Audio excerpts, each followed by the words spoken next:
Hello, my name is Rayleigh Hand. I did art therapy for my final in stress management.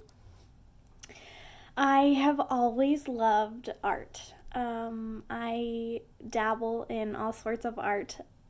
So it was fun to be able to dive in and kind of figure out like the history of the therapy and how it helps and how it's beneficial. So it actually started simultaneously in Europe and the U.S. In 1942. There were five writers who were very influential in like developing the process and like figuring out how it helps and what it does and like what it can cure. So Margaret, Hannah, Florence, Edith, and Eleanor were the five writers. Margaret was the primary founder, but she didn't come up with the term. That was Adrian Hill, and he actually came up with it while he was recovering from tuberculosis. And Margaret thought that people who were able to express themselves in art were actually found to be healthier.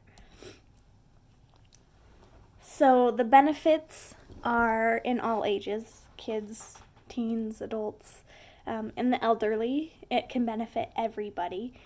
It helps with concentration, self awareness, it improves your communication.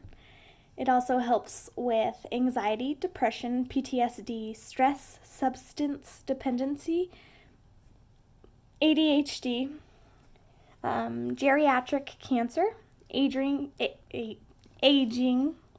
compassion fatigue, heart disease, anorexia, and more. So there are so many things that it helps with.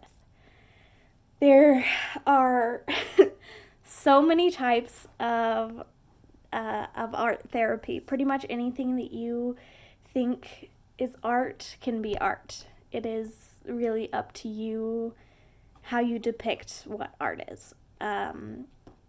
So, as an artist, sorry, I'm at work. As an artist, painting is my main go-to. I have painted with watercolor. I have painted with oils, acrylics, everything. I mean, it's one of my favorite ways to take something and put it on a page. Other types are doodling, drawing, scribbling, sculpting, molding, carving, photography, collages. And then there's also an expressive therapy that it's art therapy, and it's music, dancing, and movement.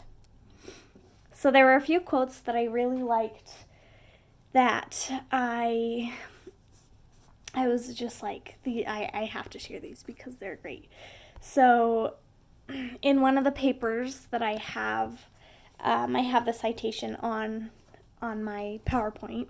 It says, the idea that creative expression can make a powerful contribution to the healing process has been embraced in many different cultures throughout recorded history. People have used pictures, stories, dancing, and chants as healing rituals. And then Margaret said, a means of unearthing repressed unconscious thoughts and emotions. She believed once the symbolic expression of a person's state of mind was combined with the cognitive and verbal aspects of experience, healing could take place. Both expression and healing were believed to be able to occur in an art therapy session. So those are just a couple quotes that I had came across that I wanted to share with you. Now I'm going to kind of go into drawing. So I'm going to do doodling because if I was to try to paint something in the time frame, it wouldn't work. It takes me hours to create a painting. So what I like to do is I just have like a blank piece of paper and a clicker pencil or just a pencil with a good eraser. And I can't take something from my mind and put it on paper. What I have to do is I recreate things. So Pinterest is like huge for me. So I pulled up a Pinterest picture that I'm just going to kind of recreate, and you can pull up one too.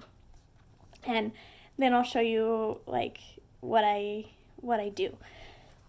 Um, so I think that this is the biggest stress reliever for me. I think it is so powerful without me realizing it. I find myself like it's really hard for me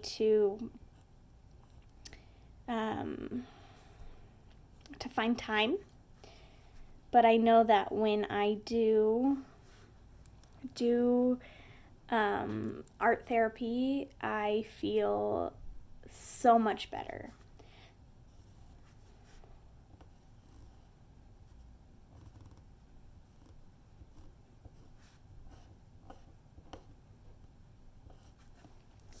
So I just did a little doodle for you. It's just a little spider on the spider web. But I hope you enjoy it, and I hope that you can find it to help you as well. Bye.